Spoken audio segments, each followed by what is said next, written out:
Hello, my name is Jerry Kersey. The city of Manchester has a long and glorious past. This video doesn't attempt to be an historical record of the city, more of a nostalgic glimpse of film clips from various sources. It's a reflection of some of the events and long-forgotten images as seen through the eyes of local filmmakers. If there's been an original soundtrack on the film, if possible, this has been preserved to reflect the people's thoughts of the time.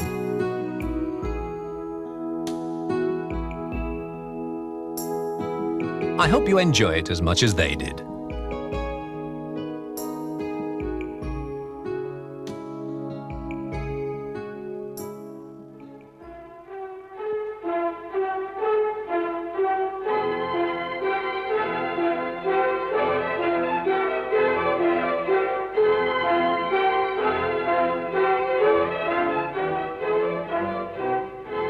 Manchester, centuries-old city of international trade.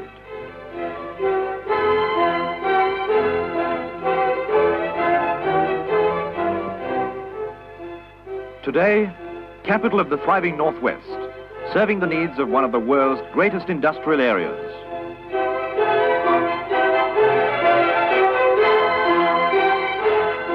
Population, within 10 miles of the city centre, 2.5 million. 4.5 million within 20 miles.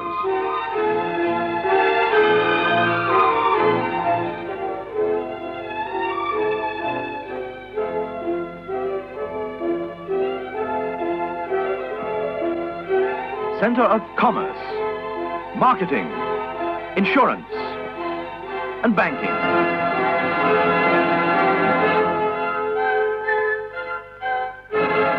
Manchester, the inland city, the third major seaport in the United Kingdom.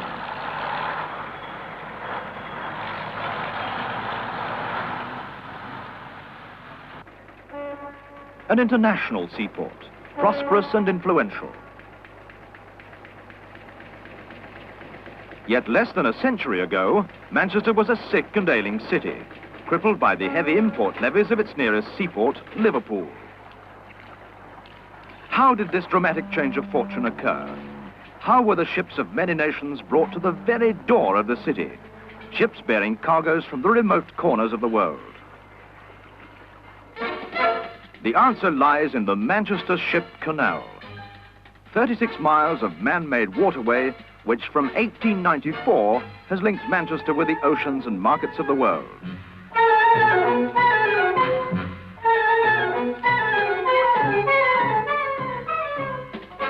The port of Manchester, merely an infant in the Victorian era, has emerged mature and confident into a fast-changing world. International trade is fundamental to any great community, and the port is handling an ever-increasing volume of goods.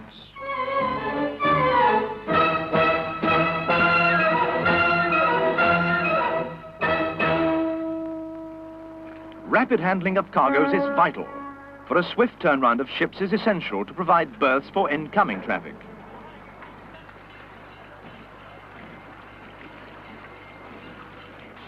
A tug arrives for duty with an outward-bound merchantman. These sturdy craft are constant companions of vessels on the canal passage, and together with the pilot, will act as guide and watchdog. Tow lines from the tugs are secured fore and aft.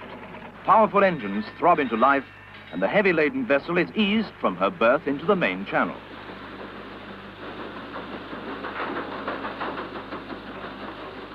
The skilled judgment of pilot and helmsman swing the great vessel clear of her neighbours, and she slides gracefully through the waters of the dock basin, bows pointing west. For westward lies the sea and the first lock of her canal passage.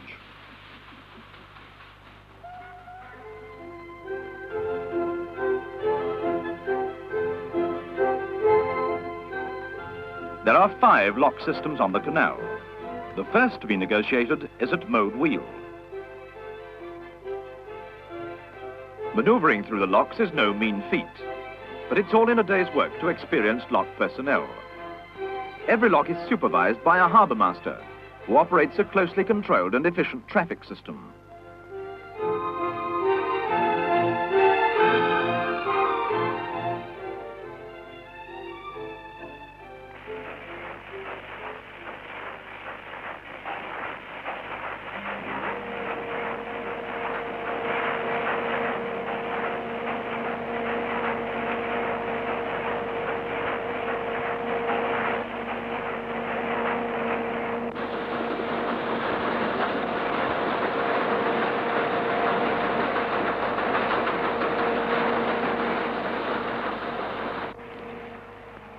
clear of the lock now, and for the next 3 miles the canal is flanked by what has become the world's greatest concentration of industry, Trafford Park.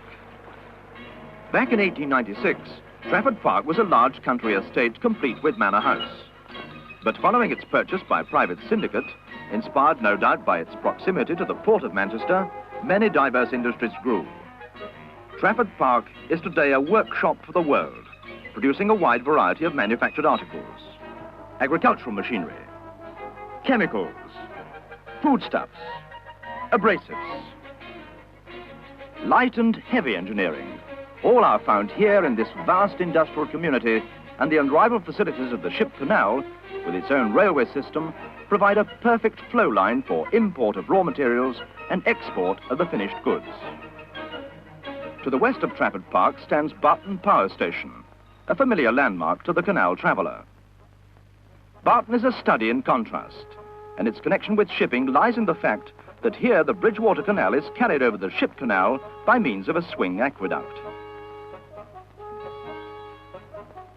The present structure replaced a stone aqueduct designed by James Brindley, brilliant engineer of the Bridgewater Canal.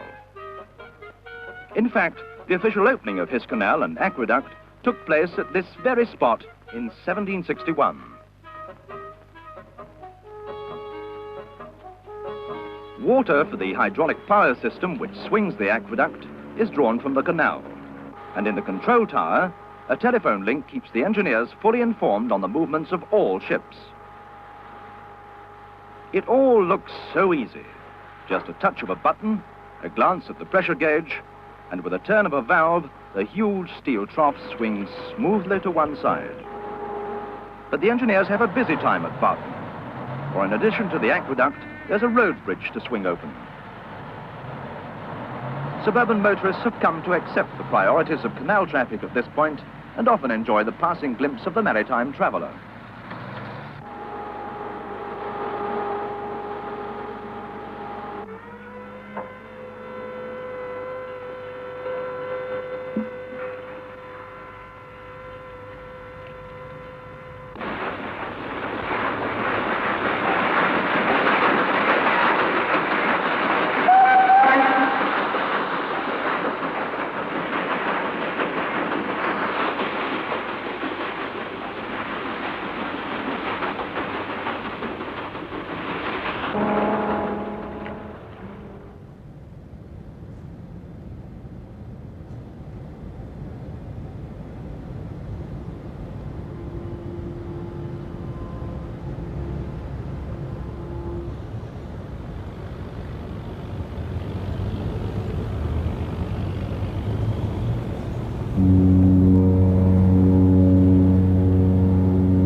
As the bridge closes, we can see what it was like in the 30s.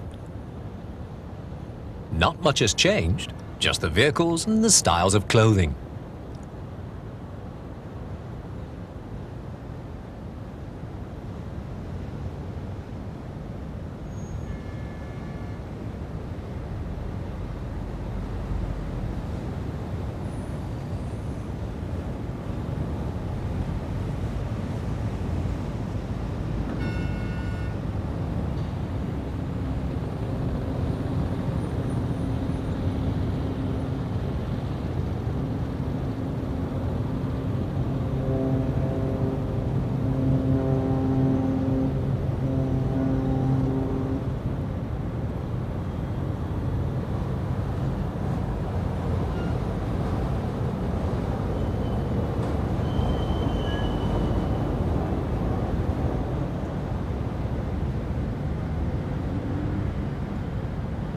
Manchester liners suffered considerable losses during both World Wars.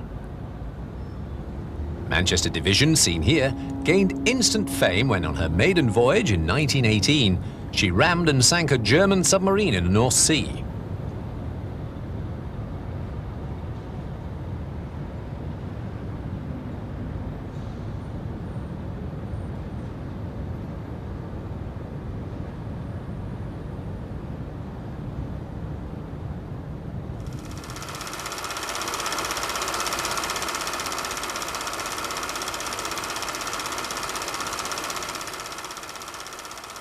The Salford Cine Society dates back to around 1933. They were very active in the 1930s, producing many local feature films. These highlights from one of their films, Safety First, won the Barnhill Cup from the Federation of Cinematographic Societies in 1938. It gives a fascinating insight into the streets of Salford in the 30s. Let's watch it as it was meant to be seen, without sound.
Manchester has always been a busy and bustling place. Even in the 30s, it was sometimes difficult to get across the road.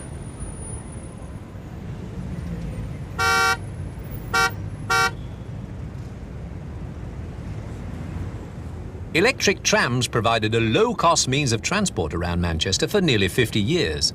They were finally taken out of service in 1949. It was said to ease congestion on the city centre roads.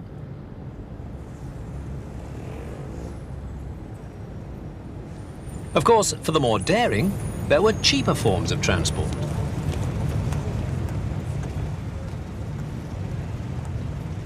Trolleybuses and buses remained.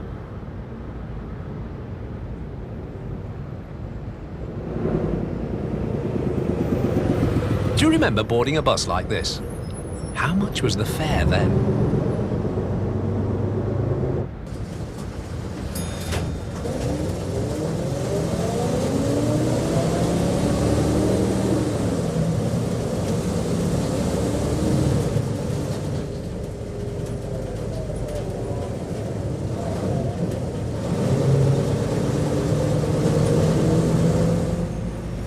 The omnibus station at Lower Mosley Street was closed in May 1973 and the buildings demolished shortly afterwards, along with the Adult College of Education.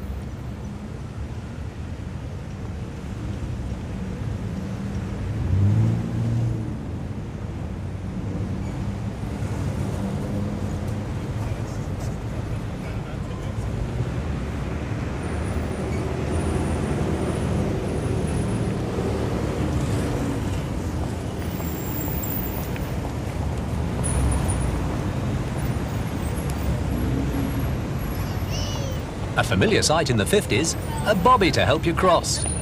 Not so now. Find a pelican or wait your chance to cross.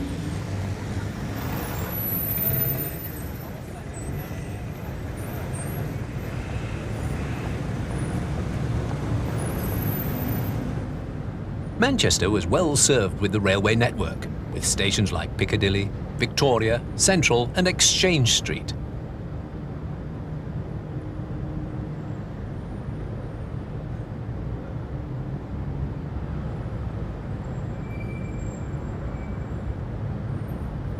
Remember trains like these, now gone forever, replaced gradually in the 60s by the diesel and electric units.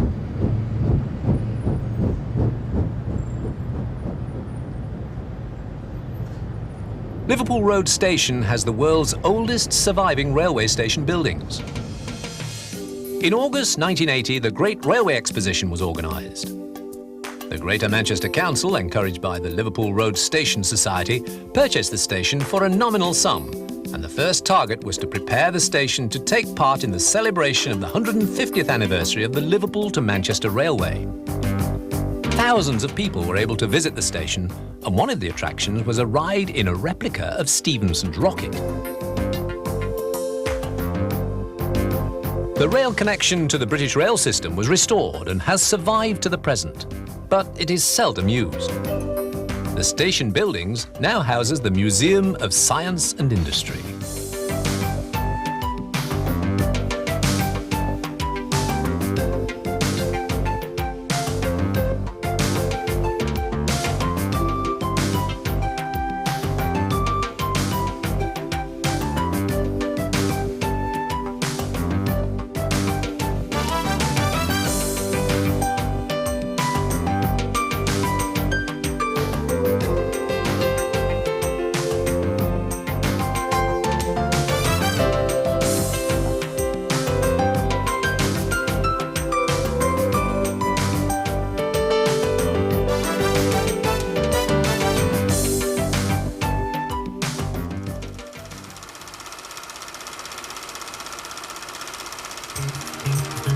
Manchester has two great football clubs, City and United. And in September 1962, 49,000 fans turned out to watch this local derby at Old Trafford. Jack Irons, the United mascot, a well-known character for many years, is seen with Bill Foulkes, who wins the toss, and Alex Harley at the kick-off.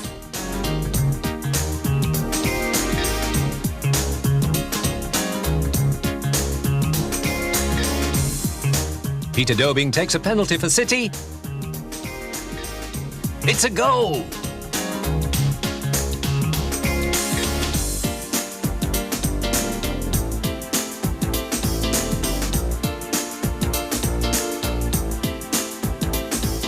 Dennis Law scores against Bert Troutman in goal. Dennis Law was a record signing from Torino for £115,000 earlier that year. He scored both United's goals, but City went on to win 3-2, their first win at Old Trafford for 7 years.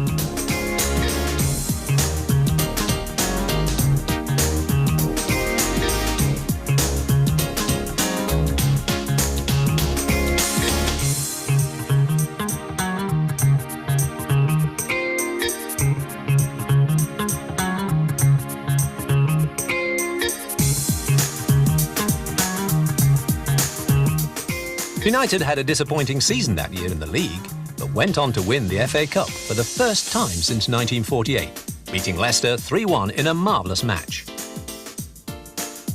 The triumphant team returned to Central Station just after 9 p.m. on Sunday, over half an hour late. Their steam train had broken down and they had to change engines.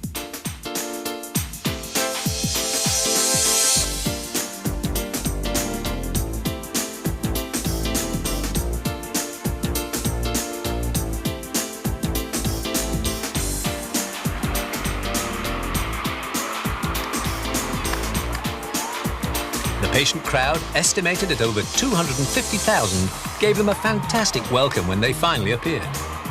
Bells, horns, rattles and cheers shattered the usual evening silence of the city as the cup was held high and the team toured the city en route to the civic reception at the town hall.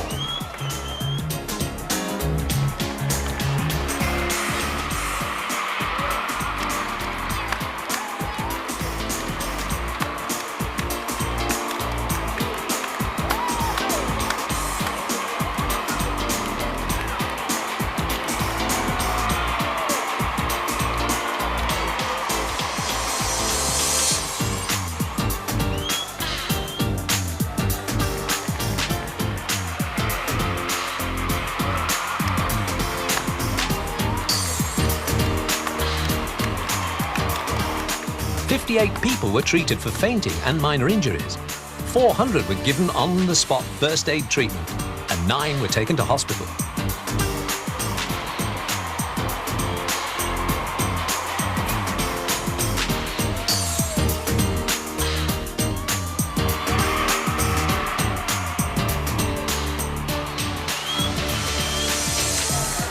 A 100,000 fans packed into Albert Square to see the Mayor, Alderman Robert Rogers, welcome the team home.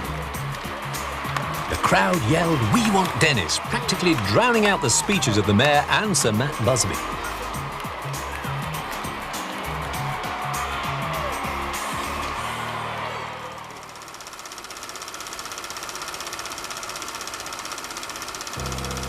It's a different story every day, but it always begins here at Cross Street, the old Manchester Evening News premises. The first copy of the Manchester Evening News was produced on October the 10th, 1868, and was sold for £1.80.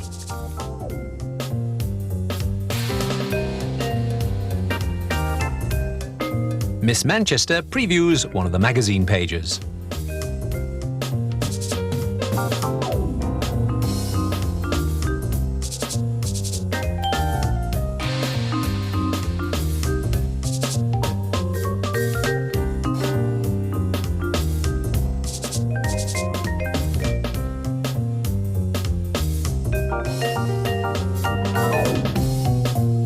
In the press room, page 1 is locked on and the presses begin to roll.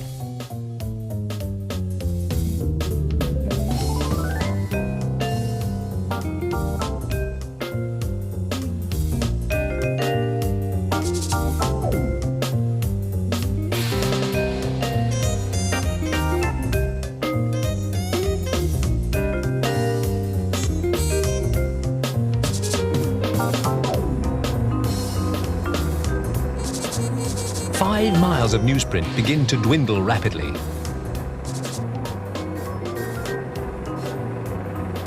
Up to 1.5 tons of printing ink can be used in one edition.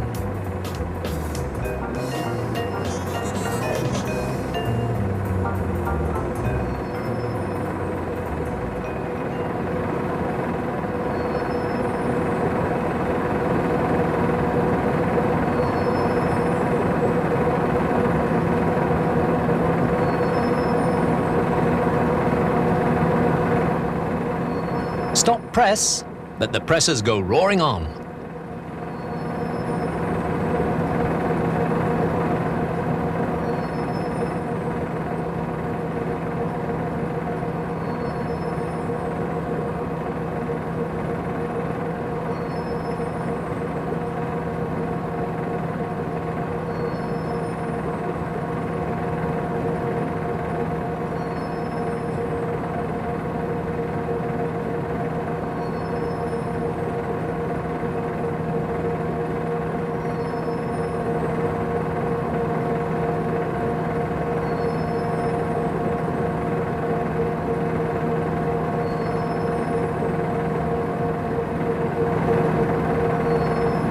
Only one part is detached while the late news plates are clipped on. It's rather like the clutch of a car, and it's a Manchester Evening News invention. The clutch goes in, and the late news has caught up.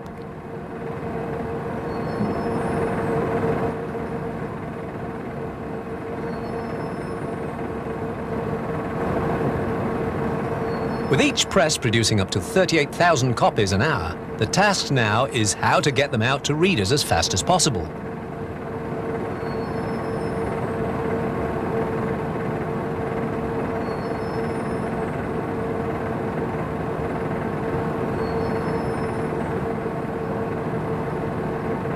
This ingenious machine ties them into parcels, then out they go to the waiting vans.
So the evening news goes into nearly 500,000 homes. The family newspaper that is indeed a member of the family.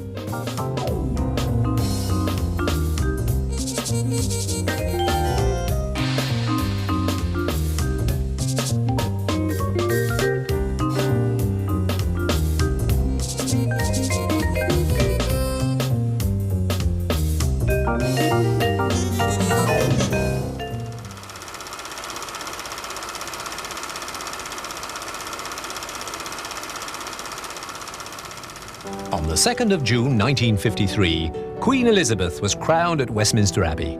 The weather was dull and showery, but that didn't stop people all over the country from celebrating the happy event. Manchester was no exception. Weeks of preparation changed the face of the city.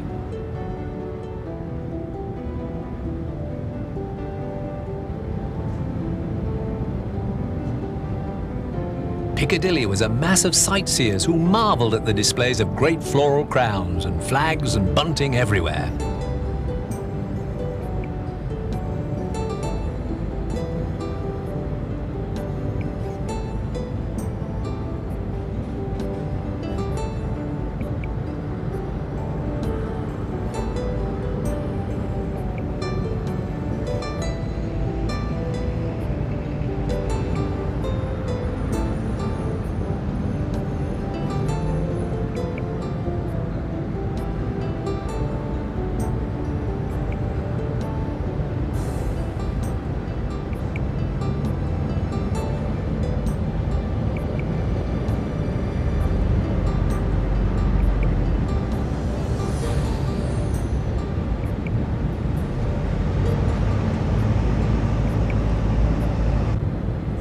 magnificent float built by Manchester Corporation Transport Department on a Crossley chassis was a fine example of the patriotic feelings of the various organisations and people of Manchester.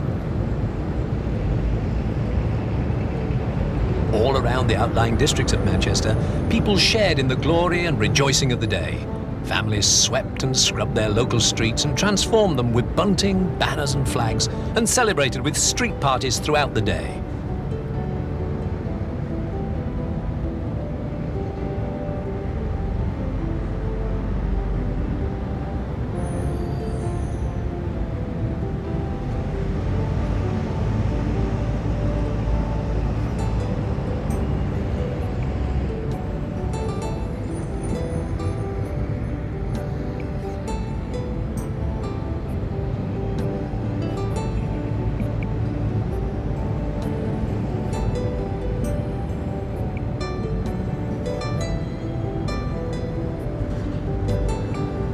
Everyone entered into the spirit of the occasion. Market Street, Deansgate, King Street all put out special displays.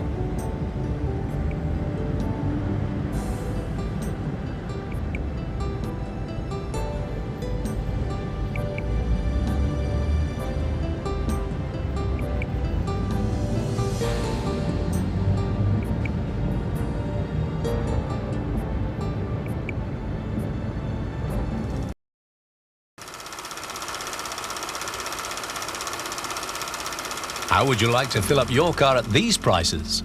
5 gallons for £1. Sullivan's Street Traders. Buy your wife or yourself some flowers.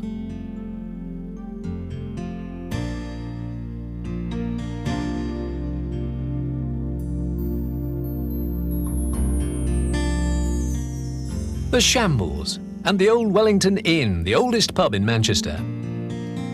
During town centre development in the 70s, it was raised from where it had sat for over 6 centuries by a height of 4.5 feet to blend in with its new surroundings. Does anyone recognise this development? Now a familiar landmark. The CIS building.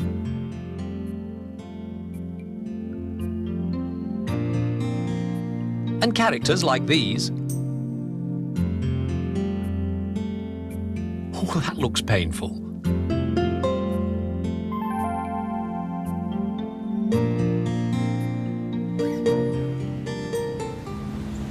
Another popular visitor to the city was Billy Smart's circus. Billy Smart started his career at 15 when he was put in charge of a hand roundabout at a fairground. By 1939, he'd built up one of the largest fairs in the country. But it was his travelling circus that he was famous for, which he established in 1946. He toured every part of the British Isles with it.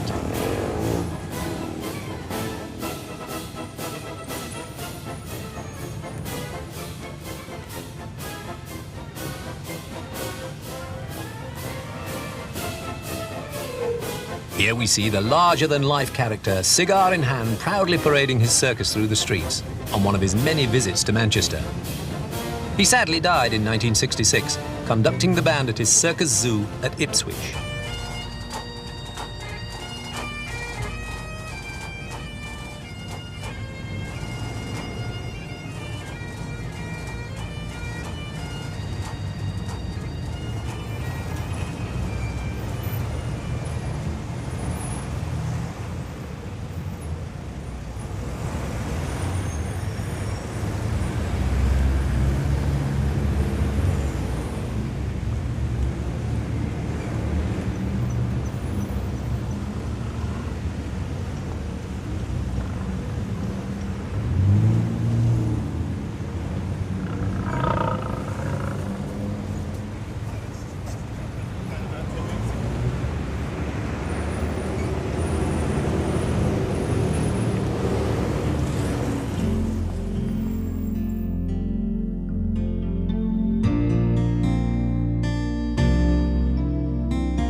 On a visit to his local park at Odsall, this cameraman spotted these familiar faces.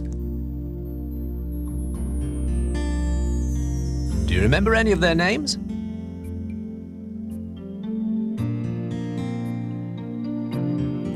course you do.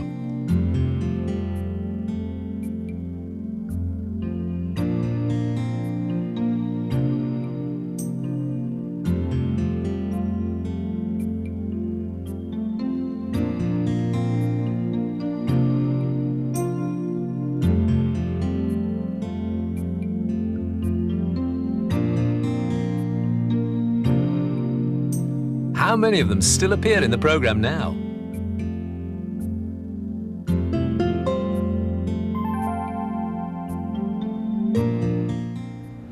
Christmas time is a busy time in Manchester. These shots, taken in the 60s, show how the city centre was lit up for the festivities.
For almost 150 years, children and adults from two great religious communities have turned out in their thousands in areas in and around Manchester, like this local procession in Wythenshawe in the 1930s.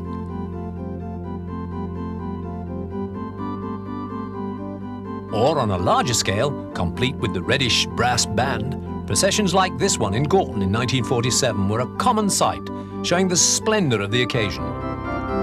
Behind all the happy atmosphere and spectacle of the occasion are strong religious ties to the Catholics, who walk on the Friday, and the Protestants, who walk on the Monday.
Scouts proudly parading and the happy smiling faces of the little children, the girls in their pretty new white dresses of taffeta and lace, and the boys in their crisp white shirts.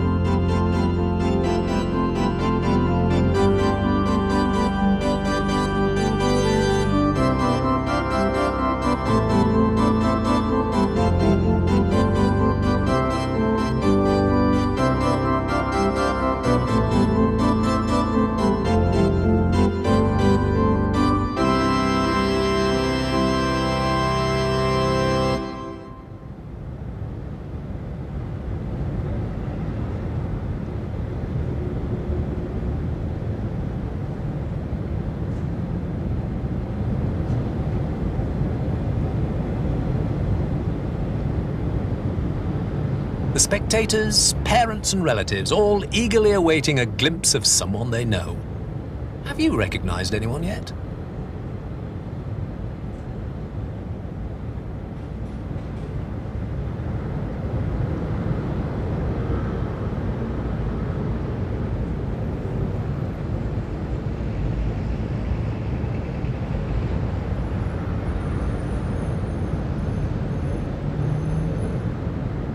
As many as 12,000 children, nurses, various organisations and various pipe bands throughout Manchester would gather at their local churches to raise their banners high and walk around their local streets.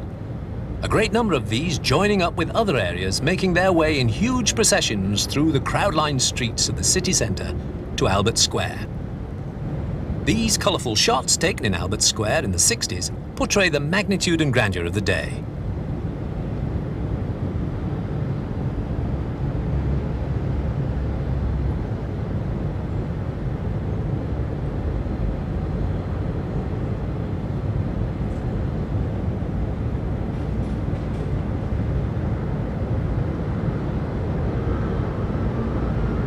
The city centre was virtually brought to a standstill to allow the proceedings to take place. The Roman Catholic processions originated in 1854.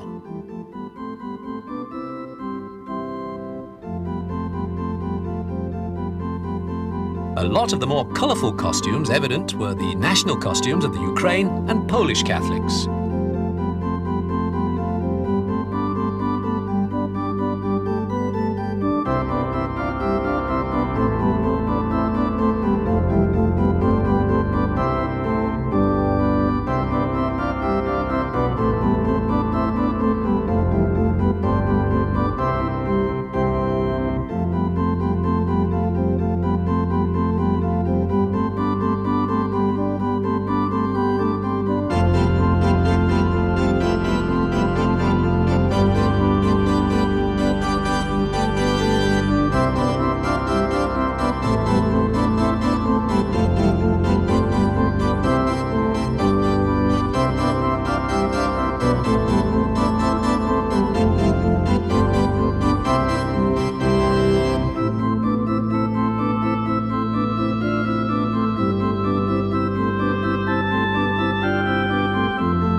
But the highlight of the day was the beautiful Madonna del Rosario, carried shoulder high by the Italian Society.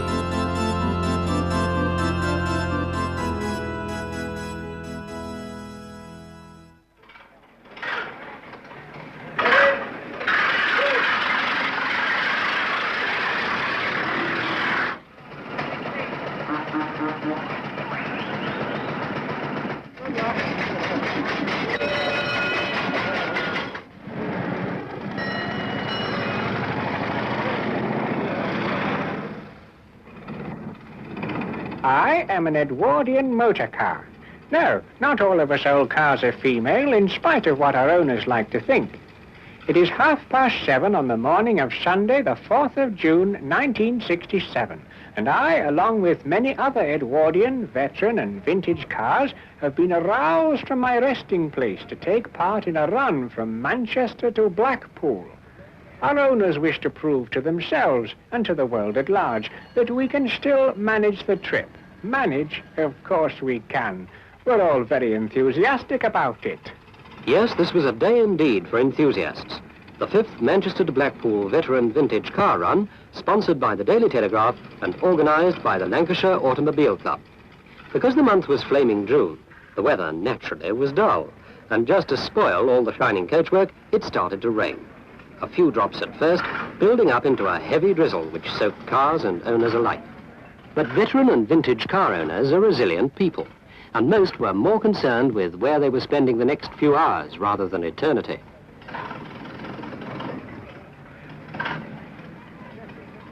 Entries for the run totaled nearly 200 cars, their ages spanning over 30 years, anything between 1897 and 1930. All shapes, all designs, colours and sizes, and all set to leave at half-minute intervals from 9 o'clock onwards for a very welcome day out. The oldest car in the rally carried the number 1, an 1897 Daimler Tonneau, now ready in Albert Square to be the first car away at the drop of a flag by the Mayor of Manchester. In spite of the heavy rain, a large crowd had braved this early Sunday morning. Now, at last, it is 9 o'clock. The Mayor will now start the race by lowering the flag. You ready? Go! And away go the first two. The 1897 Daimler with the gay umbrella, followed by a de Dion Bouton Quad 4 car of 1899. Next, an 1899 Star Vis-a-Vis.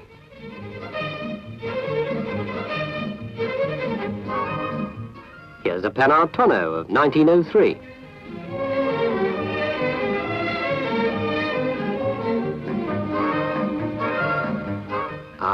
At last a car with some protection. By 1904, Renault had got wise to the weather. Other drivers, however, were not so lucky.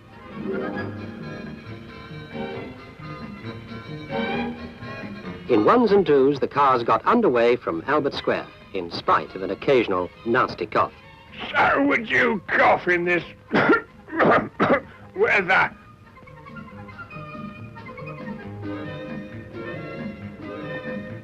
It was in Manchester in 1902 that the Lancashire Automobile Club was formed. That's why Manchester was the natural choice for the start of this annual run. Each competitor had about 3 hours driving ahead to reach the finish at Blackpool. There were 2 main routes. The veteran and Edwardian cars, dating up to 1917, had a run of about 50 miles and were expected to average between 15 and 18 miles per hour. The vintage cars, made between 1917 and 1930, had to cover the same route plus an extra 20 miles or so, all at an average speed of 25 miles per hour. So let's join the rally.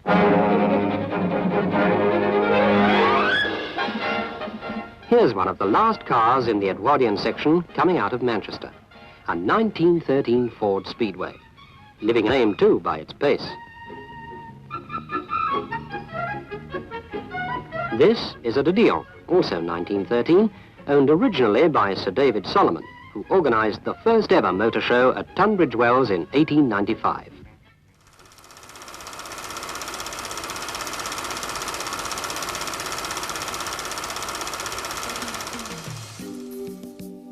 Bellevue was the North's most popular entertainment centre in its heyday. Over the years, millions of people passed through the turnstiles.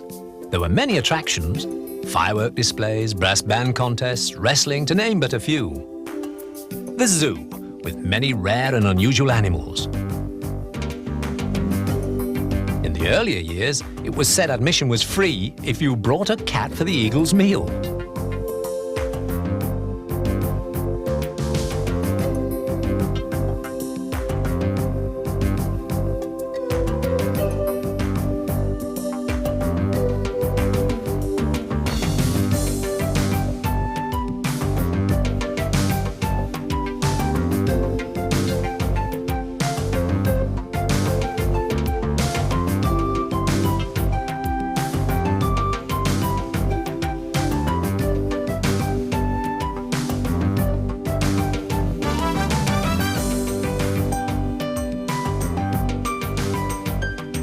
Exciting rides and wet ones.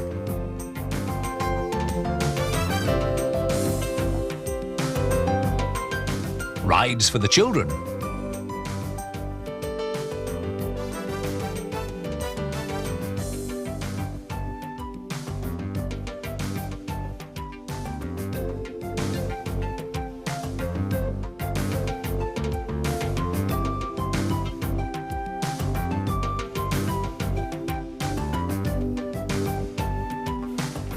a visit to the annual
The fireworks lake was always guaranteed to be a spectacular attraction for both young and old. Over the years, there were dramatic displays of battle scenes, sea battles, etc. The display vividly depicted here, probably in 1947, was no exception.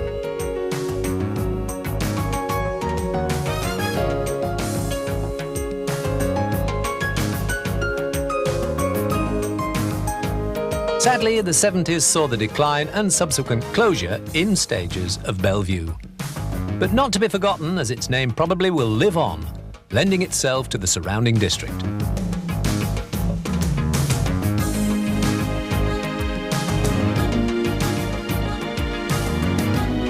I hope you've enjoyed this look at Manchester from a bygone era, and perhaps relived some of the events that have taken place in the city.